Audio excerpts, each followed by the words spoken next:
Antes de começarmos esse vídeo, nós gostaríamos de deixar o nosso agradecimento àquelas pessoas que contribuíram para que o canal continue existindo.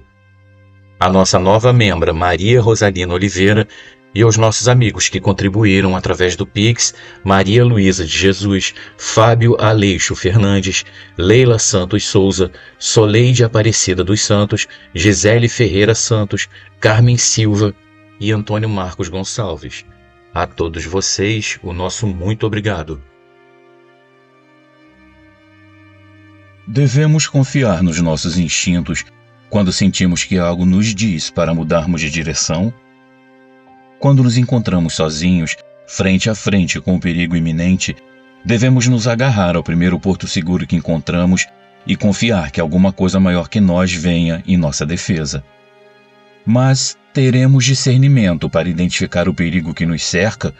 Ou, independente da forma com que ele se apresenta a nós, o que se faz mais palpável em alguns casos é simplesmente contar com a sorte? No primeiro relato de hoje, você vai conhecer a história de um homem que enfrentou um perigo desconhecido e até hoje luta consigo mesmo para tentar reconhecer o seu rosto. Essa é a história de um homem sozinho na estrada. Seja muito bem-vindo, eu sou Luciano S. e esse é o canal Casos Sobrenaturais Reais.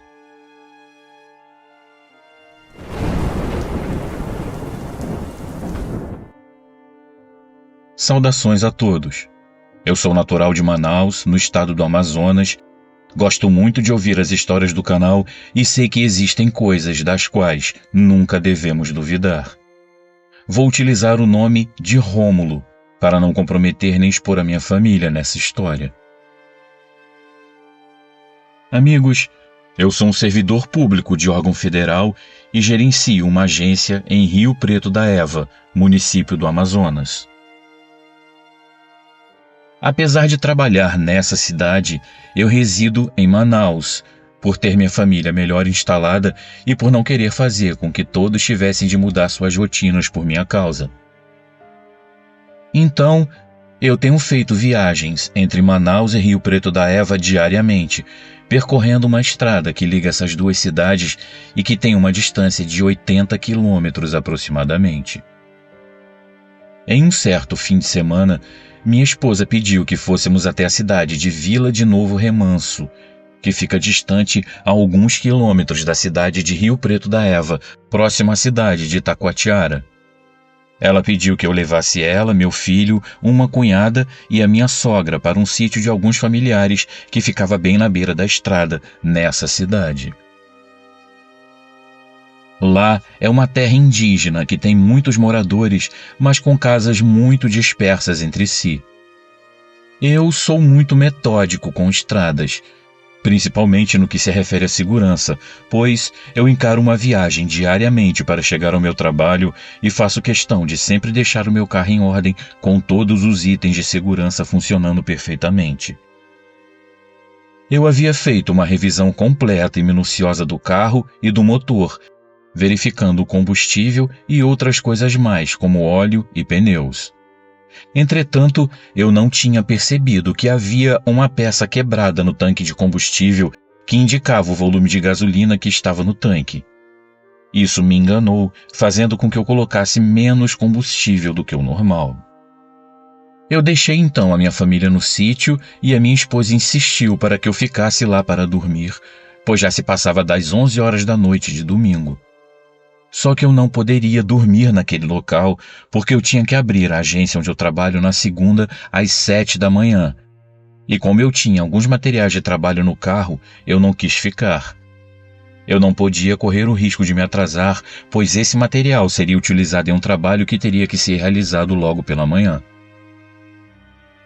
Mas então, a minha cunhada me chamou para jogar dominó, e como eu sou muito viciado no jogo, fiquei para jogar o que seria apenas uma partida. O resultado foi que já se passava de 1 hora da manhã quando eu finalmente me levantei da mesa e resolvi que iria embora finalmente. Minha mulher insistiu muito para que eu ficasse, mas eu disse que não poderia mesmo, Eu disse a ela que não havia motivo para que ela se preocupasse, já que estava tudo em ordem com o carro e eu estava mais do que acostumado com aquela estrada. Então eu me despedi de todos e peguei o caminho de volta para casa. Eu lembro que, sempre que eu viajava à noite, devido ao costume de ir dirigindo até o meu trabalho, eu me sentia totalmente confiante para enfrentar a estrada. Contudo, como eu falei antes, a peça do tanque de gasolina mostrava o ponteiro na metade do tanque, e o carro, que já estava a muitos quilômetros de distância do sítio, começou a parar. Eu comecei a ficar bem nervoso, pois nunca havia acontecido isso comigo. Então o carro parou de vez e eu fiquei ali sem saber o que fazer no meio daquela estrada escura e deserta. Meus amigos, estava uma noite muito escura e eu estava parado na rodovia que ligava a cidade de Taquatiara a Rio Preto e durante muito tempo nenhum único carro passou por ali. Os poucos que passaram enquanto eu estava ali não pararam com medo de assalto. Nesse momento, eu me dei conta de que eu estava a apenas 10 quilômetros de Rio Preto e depois que 2 carros haviam passado e não pararam, eu resolvi ir a pé com um garrafão seco para comprar gasolina e lá na cidade eu pegaria um mototáxi para me trazer de volta até o carro. Era uma caminhada longa, mas, diante da situação em qual me encontrava, essa era a minha única opção. Já passavam das 2 horas da manhã quando eu comecei minha caminhada. Lembro que eu não havia levado lanterna, pois eu jamais pensaria passar por uma situação dessas. Depois de mais ou menos 10 minutos de caminhada na escuridão, apenas guiado pelo asfalto e pelas poucas luzes de sítios dispersos pela estrada, eu comecei a ouvir um barulho vindo atrás de mim. O barulho não vinha do asfalto, vinha do mato ao lado da estrada. Isso me deixou muito nervoso, mas como eu não tinha lanterna e a noite estava um completo breu, eu continuei andando bem devagar, mas olhando para trás a todo momento. Eu lembrei que se fosse uma onça, eu não teria muito o que fazer se ela resolvesse me atacar e se eu corresse, seria bem pior. As histórias de ataque de onça nos sítios daquele local são frequentes, e não era difícil ouvir relato de moradores, até mesmo de outras cidades que diziam ter avistado algumas atravessando a rodovia no meio da noite. Eu só pedia a Deus para conseguir chegar a uma porteira de algum sítio para que eu pudesse ficar embaixo da luz de um poste, já que conseguir a ajuda de um morador de algum daqueles sítios parecia ser muito difícil.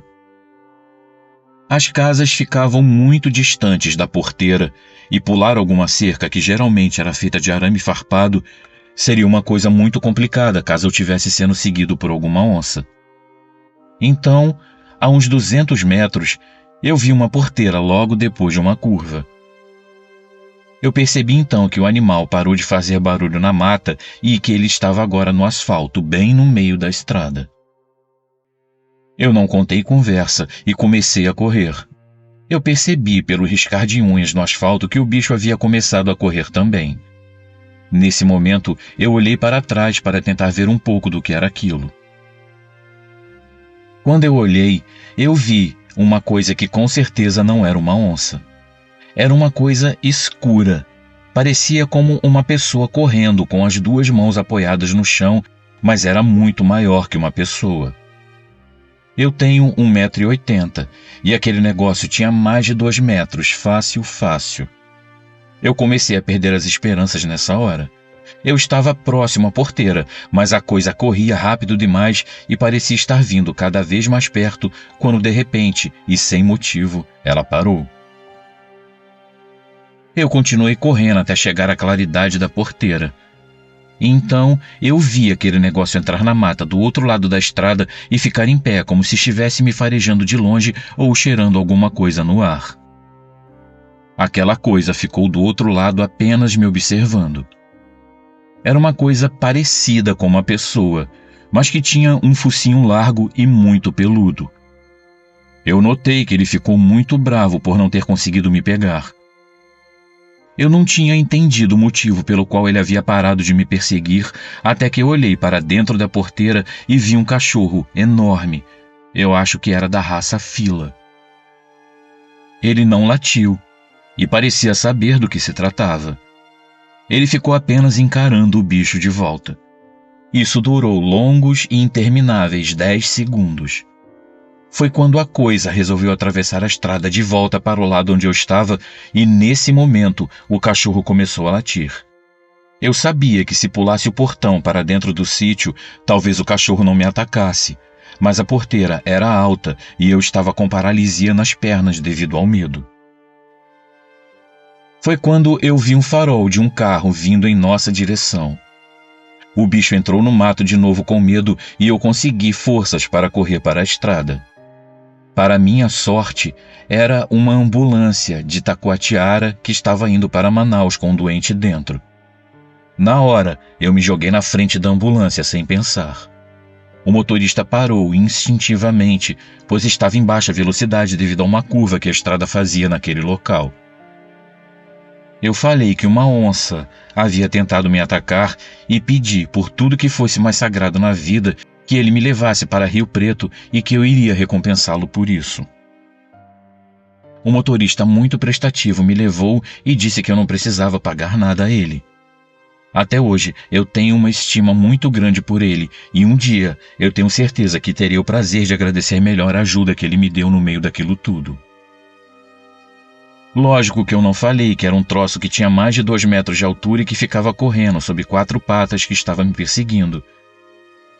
Isso beirava o ridículo para qualquer um que me ouvisse e eu não gostaria que brincadeiras fossem feitas com essa coisa que realmente aconteceu e que me causaram um imenso pânico.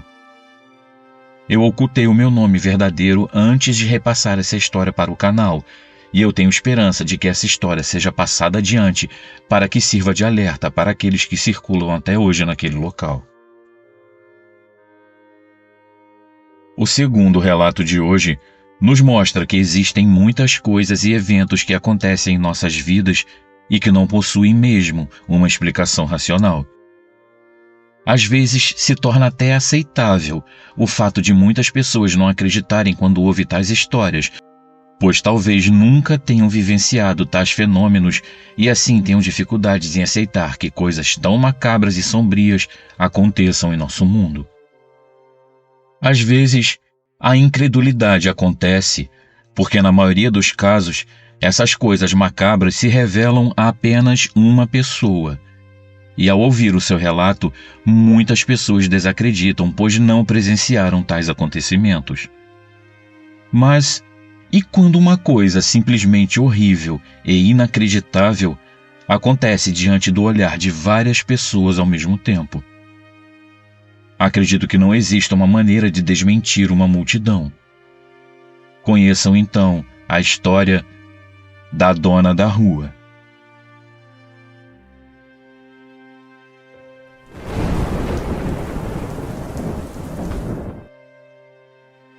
Luciano e amigos. Eu vou deixar aqui um nome fictício, mas podem acreditar, esse fato aconteceu de verdade e se passou diante do olhar de várias pessoas ao mesmo tempo. Eu me chamo Noah. Eu moro em uma cidadezinha no interior de Minas Gerais de mais ou menos uns 5.000 habitantes. Há alguns anos atrás, existia por aqui uma senhora que morava em uma casa muito pequena e aos fundos da sua casa existia um quintal onde eram feitos trabalhos de magia negra. Era uma mistura de rituais satânicos com cultos de bruxaria e tudo mais relacionado a essas coisas. Essa senhora era conhecida por todos e seus trabalhos contavam com a presença de muitas pessoas. Dona Preta era como ela era chamada. A casa dela, só de olhar, já dava arrepios. Era um lugar realmente consagrado ao demônio. Essa senhora dedicou todo o seu tempo de vida a satisfazer a vontade do diabo e ganhou muito dinheiro para fazer trabalhos que causavam mal às pessoas, destruindo assim famílias e pessoas de bem. Acontece que os anos se passaram e ela continuou nessa vida até que chegou o dia em que ela faleceu. Os fatos sombrios e arrepiantes iniciaram-se desde então. Luciano, quando chegaram com o corpo, já havia dezenas de pessoas esperando para o velório que seria na igrejinha da cidade, uma igrejinha católica que era uma das poucas que havia no município. Essa igreja fica ao pé de um morro muito inclinado e o cemitério fica no alto desse morro no final da rua. Então as pessoas que eram veladas nessa igreja já saíam com o corpo da capela e pegavam o pé do morro, subindo até o cemitério para o sepultamento. Então a funerária finalmente chegou com o corpo e quando começaram a tirar o caixão de dentro do carro, do pé do morro, surgiu uma mulher horrível. Amigos, ela não veio descendo do morro como era de se esperar. Ela surgiu ali, e isso aconteceu diante dos olhos de todas as pessoas que ali estavam. Algumas pessoas pegaram um caixão e foram entrando pela porta da igreja. Então a mulher começou a gritar e a gargalhar na calçada, dizendo: "Vocês podem tentar de toda forma, mas não vão conseguir fazer com que ela fique aí dentro."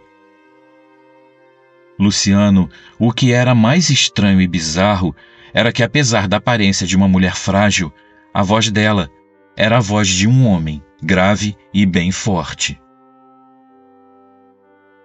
Aquela figura que mais se parecia com uma entidade veio se aproximando cada vez mais das pessoas que carregavam o caixão e dando gargalhadas bem altas e sonoras. As pessoas que estavam tentando entrar com o corpo da senhora para dentro da igreja ficaram estagnados, como se uma força os segurasse ali do lado de fora. Ela então veio falando que a senhora que estava lá dentro daquele caixão pertencia a ela. A entidade chegou mais perto e foi aí que os fatos mais aterrorizantes aconteceram. Aquela mulher tinha o corpo todo de homem, pernas com pelos, braços fortes e possuía até uma pequena e rala barbicha embaixo do queixo. Ela usava um vestido azul com alças e tecidos finos e estava descalça. Aquilo podia ser qualquer coisa menos uma pessoa. Era uma mistura de homem com mulher e trazia consigo também um cheiro horrível de carne apodrecida. Meus amigos, aquela coisa sozinha segurou o caixão com uma força sobrenatural, rindo e debochando das pessoas que tentavam entrar com ele para a igreja, fazendo algazarra e dando uns saltos bem estranhos. Aconteceu então que um dos filhos da senhora ficou irritado com aquela situação e resolveu tentar colocar um basta naquilo. Ele foi em sua direção gritando com aquela coisa. Esse moço deveria ter cerca de 1,90 m de altura, mais ou menos. Ele era negro e bastante forte. Luciano, quando ele chegou perto daquela coisa e tentou impedi-la, ela deu um soco nele tão forte, mas tão forte, que o derrubou como se ele fosse um menino franzino e fraco. E quando ele estava no chão, um pouco tonto, ela baixou e deu-lhe um beliscão que o fez chorar como uma criança recém-nascida. Foi então que todos perceberam que aquilo que estava ali diante de nós não era uma coisa desse mundo.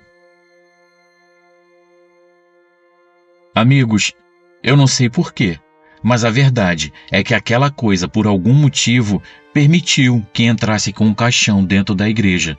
E depois do beliscão, a mulher saiu correndo e subiu correndo o morro como se fosse uma atleta, dizendo que estava indo, mas que voltaria. Dentro em pouco tempo, ela voltou mesmo. Quando o cortejo com o caixão chegou ao local onde seria realizado o sepultamento, a mulher reapareceu como da primeira vez. Ela simplesmente apareceu, sem ninguém ter visto de onde ela havia saído. Dessa vez, porém, ela ficou um pouco distante, olhando enquanto o caixão descia para a sepultura e depois começou a rir e a bater palmas como se tivesse ganhado um grande e valioso presente. E depois disso, da mesma forma como ela havia aparecido, ela sumiu novamente sem deixar nenhum vestígio. Todos que ali estavam ficaram perplexos com aquele acontecimento, mas todos entenderam que aquilo não era uma coisa desse mundo, devido às circunstâncias em que aquela senhora havia morrido. Hoje, depois de muitos anos do falecimento daquela senhora, a casa onde ela morava continua do mesmo jeito, e só de olhar nós percebemos que existe algo muito errado com aquele lugar. O bairro onde tudo se passou se desenvolveu, e por incrível que pareça, apenas a rua onde está localizada aquela casa continua do mesmo jeito. Lá parece ser uma rua amaldiçoada. Trata-se de uma ruazinha com apenas 8 casas e todas elas possuem uma imagem sombria e macabra. Algumas pessoas já tentaram fazer algumas reformas naquelas casas, mas não sei o que acontece, que por mais que tentem melhorar aquela rua, ela parece sempre a mesma coisa, e todos os moradores aqui do lugar contam a mesma história. A rua possui uma atmosfera pesada e praticamente ninguém passa por ela. A dona daquele lugar parece que até hoje faz questão de ser a proprietária daquele pedaço.